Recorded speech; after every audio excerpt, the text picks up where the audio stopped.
Pernah lihat jalanan berlumpur seperti ini kan?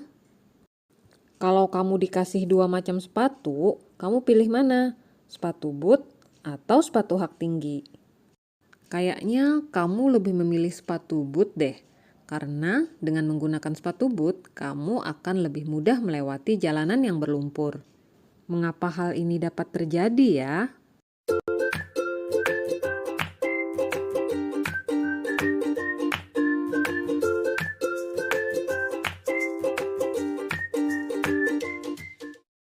Halo anak-anak hebat, selamat berjumpa di semester 2. Di awal tadi, kalian sudah memilih ya, sepatu mana yang akan digunakan jika kalian berada di jalanan yang berlumpur. Kenapa sih kita lebih memilih sepatu boot daripada sepatu hak tinggi? Sekarang, coba amati gambar sepatu boot dan sepatu hak tinggi. Jika kita cermati, sepatu boot memiliki permukaan pijakan yang lebih luas dibandingkan dengan sepatu hak tinggi. Sepatu yang memiliki permukaan pijakan lebih luas tidak mudah terjebak masuk ke dalam lumpur. Sekarang ceritanya saya punya dua buah tas yang beratnya sama. Apa jadinya kalau kalian lebih memilih membawa tas A? Tentu bahu kalian akan terasa sakit. Kenapa? Karena tas yang luas permukaan talinya lebih kecil memiliki tekanan yang lebih besar. Nah, kali ini kita akan membahas tentang tekanan. Apa sih tekanan itu? Sebelumnya, di semester lalu, kalian sudah mempelajari tentang gaya. Gaya adalah tarikan atau dorongan. Gaya bisa mengubah bentuk, arah, dan kecepatan benda. Apa sih kaitan tekanan dengan gaya? Bagaimana kaitannya dengan luas permukaan benda seperti kasus tas tadi?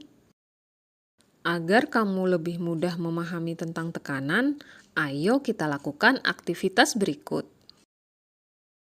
Kali ini kita akan menyelidiki tekanan pada benda padat.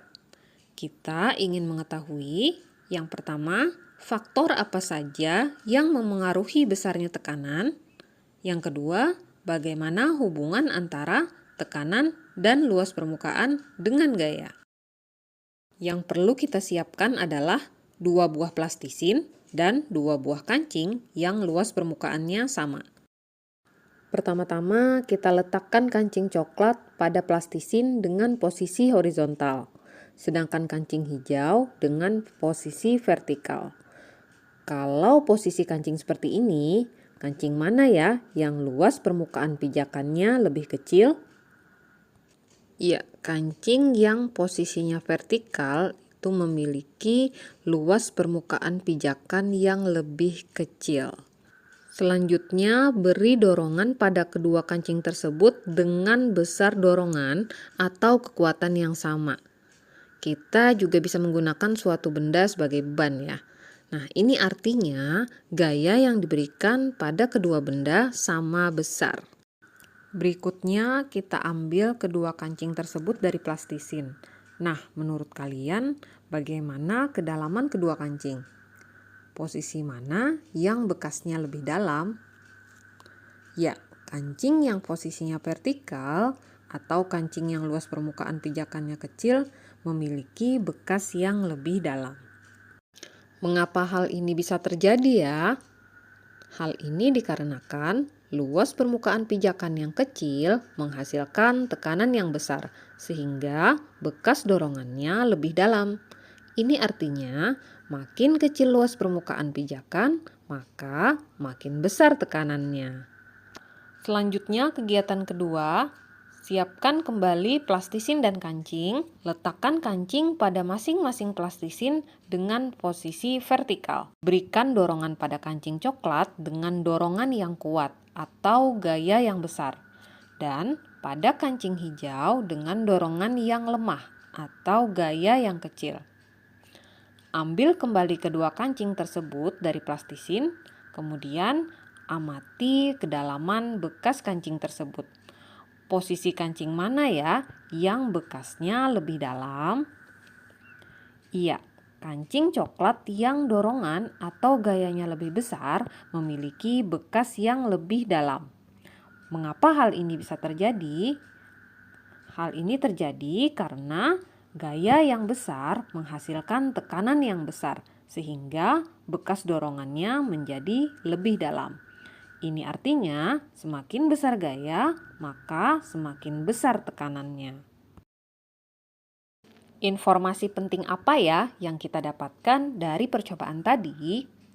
Pertama, besarnya tekanan dipengaruhi oleh gaya yang diberikan dan luas permukaan bidang tekan. Kedua, semakin besar gaya dan semakin sempit atau semakin kecil luas permukaan pijakan, maka tekanan yang dihasilkan akan semakin besar. Sebaliknya, semakin kecil gaya dan semakin luas permukaan pijakan, maka tekanan yang dihasilkan akan semakin kecil. Sampai di sini sudah paham ya?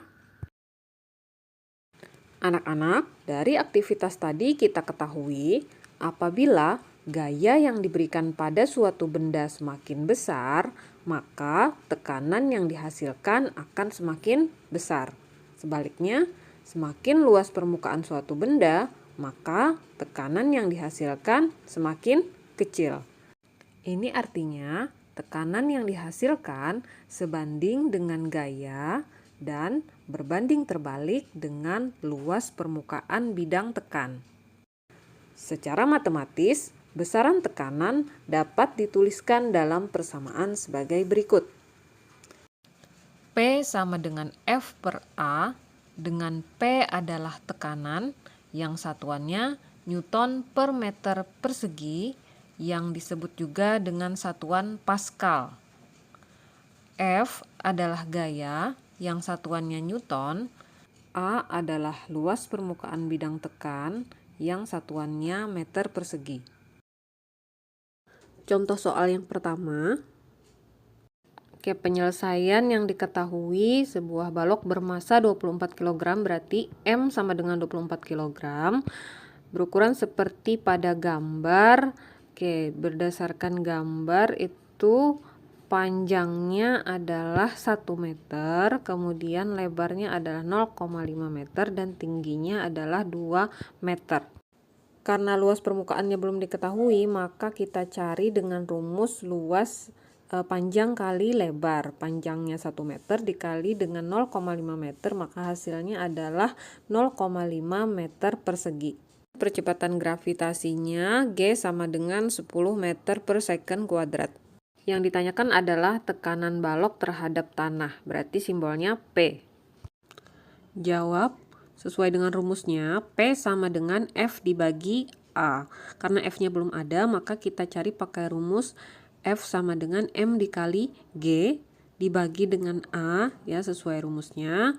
Kemudian kita masukkan angkanya, M-nya 24, G-nya 10, dan A-nya 0,5. Kita kalikan 24 dikali 10, 240 dibagi 0,5, hasilnya adalah 480 Newton per meter persegi.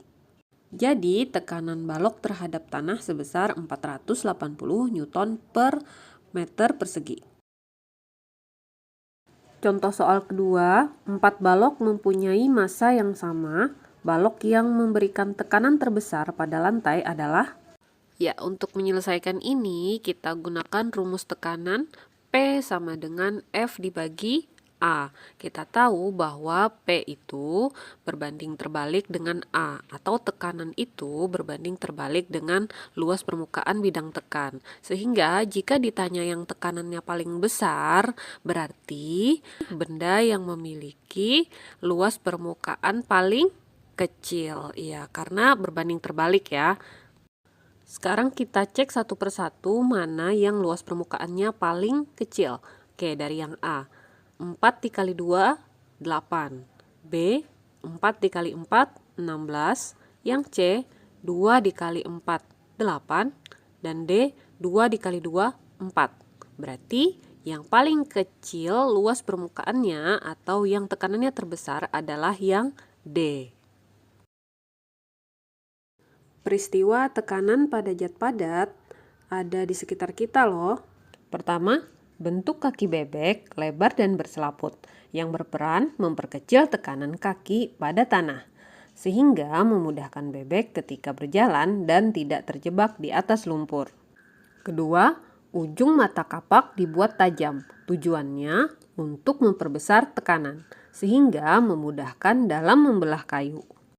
Ketiga, ujung paku dibuat teruncing untuk memperbesar tekanan, sehingga memudahkan paku untuk menancap ke kayu. Dari berbagai macam informasi tadi, maka kesimpulan pembelajaran pada hari ini adalah tekanan berbanding lurus dengan besar gaya dan berbanding terbalik dengan luas permukaan bidang tekan. Semakin besar gaya yang diberikan, maka semakin besar pula tekanan yang dihasilkan. Sebaliknya, semakin besar luas permukaan bidang tekan suatu benda, maka semakin kecil tekanan yang dihasilkan.